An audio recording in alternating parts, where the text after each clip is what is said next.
Good morning, students. Let's start with a new topic, formal sector credit in India. We have learned in the previous video that people obtain loans from various sources. The various types of loans can be conveniently grouped as formal sector loans and informal sector loans. Firstly, formal sector. Loans from banks and cooperatives come under the category of formal source. These are being regulated by the government.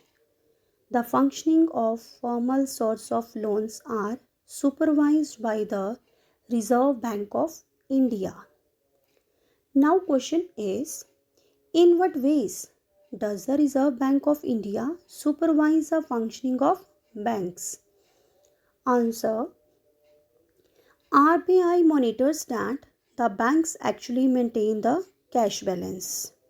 Number 2, RBI supervises that the banks give loans not just to profit making business and traders but also to small cultivators, small scale industrials and laborers.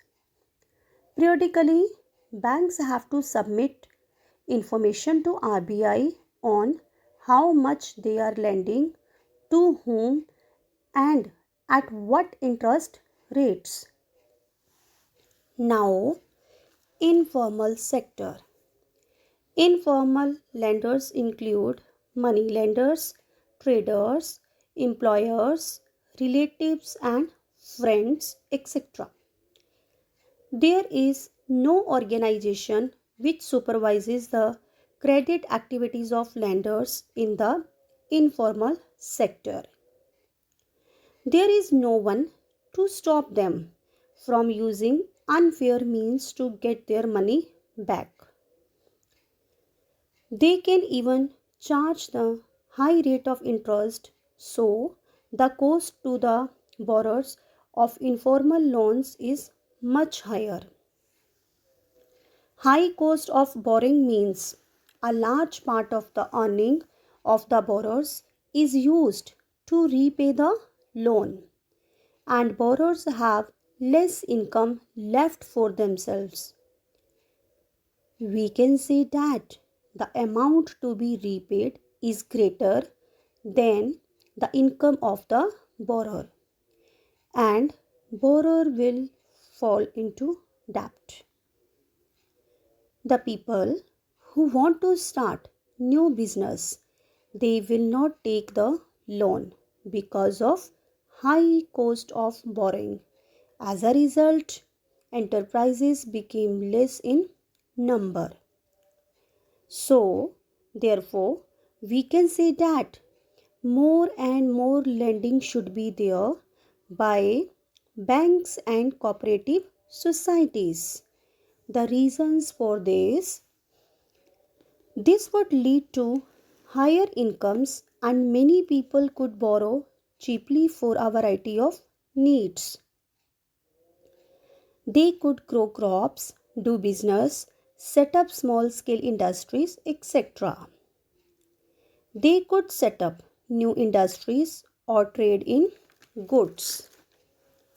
Students, do you know cheap and affordable credit is crucial for countries' development, as credit helps people to meet their expenses of production, complete production on time, and increase their earnings. In rural areas, credit fulfill the main demand of money for crop production, to buy seeds, fertilizers, pesticides, water, etc. Next topic is formal and informal credit. Who gets what? Majority of poor household take 85% of loan from informal sector, that is money lender, trader, etc. Only 15% of loan is taken from the formal sector, means cooperatives and banks. Households with few assets take 53% loan from informal sectors and only 47% from formal sector. If we talk about well-off household, means wealthy people, they take 28% loan from informal sector and 72% from formal sectors. Same as rich households take 10% loan from informal sector, means from traders, and 90% from formal sector.